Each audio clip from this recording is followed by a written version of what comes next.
Bonjour tout le monde. Dans la paracha d'Avayigash, Yaakov Avinu et ses enfants descendent à Mitzrayim. Un moment important de la paracha, c'est lorsque Yosef présente son père, Yaakov Avinu, au pharaon.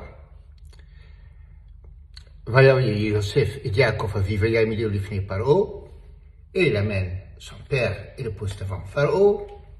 Vaïvarech Yaakov et Paro, et Yaakov, il donne un bracha à Paro. Vayomer Paro et Yaakov. Et Paro, pour une raison ou l'autre, il est intrigué, il demande, quel est ton âge? Vayomer Yaakov et Paro, et Yaakov, il répond à Paro, ça fait 130 ans que je vis. Me'at peu v'ra'im hayu yemei shnei chayai. Et les années, elles étaient mauvaises. Et je ne suis pas arrivé à la longévité de mes ancêtres, mes gourem. Et encore une deuxième fois, Yaakov et Paro, et il donne un bracha à Paro, et il sort devant lui. Le Mefarshim, il s'étonne.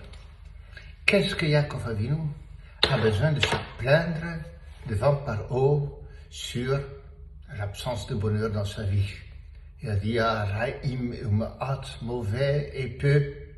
Est-ce que c'est ça qu'on doit dire à Paro, au pharaon? Est-ce qu'on ne doit pas faire une bonne impression? Quelle était l'idée? Alors, je voudrais proposer l'idée suivante.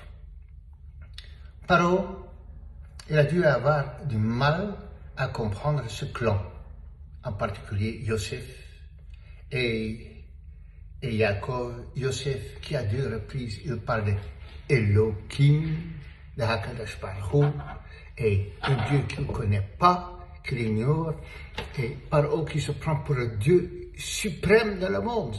Alors il y a un petit esclave qui parle d'un Dieu plus grand, et il réussit incroyablement bien, déstabilisante. Et maintenant il va un vieil homme. Et ce vieil homme, il donne un bracha.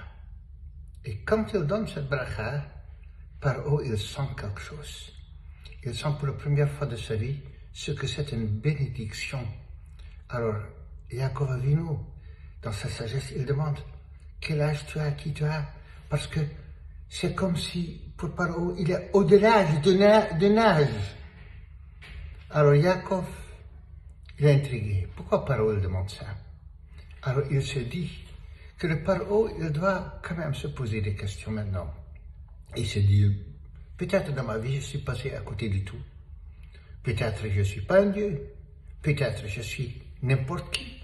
Que voilà, il y a quelques étrangers qui savent mieux gérer leur vie et qui savent mieux prédire de ce que moi.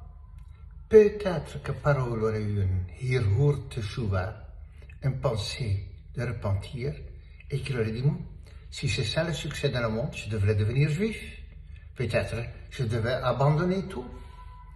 Alors c'est pour cela que Yaakov Avinu dit, tu vois mon fils, tu vois toutes les difficultés qu'il a vécues, rien de simple.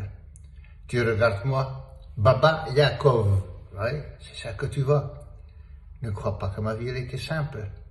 Pour être juif, oui, on ne devient pas juif parce que après tout va bien, parce que tout réussit, parce que tout est beau. Tu sais pourquoi on devient juif?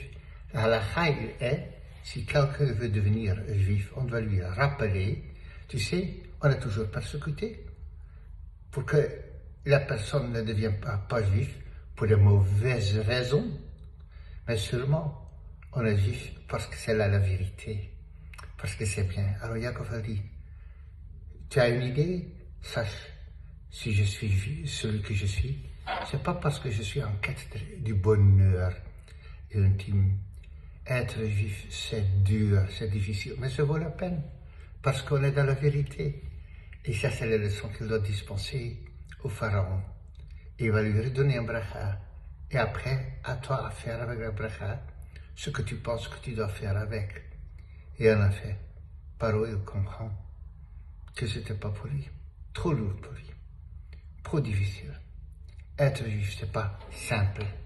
Tout ce qu'on peut dire, que ça vaut largement la peine de vivre dans la vérité. Shabbat shalom à tout le monde.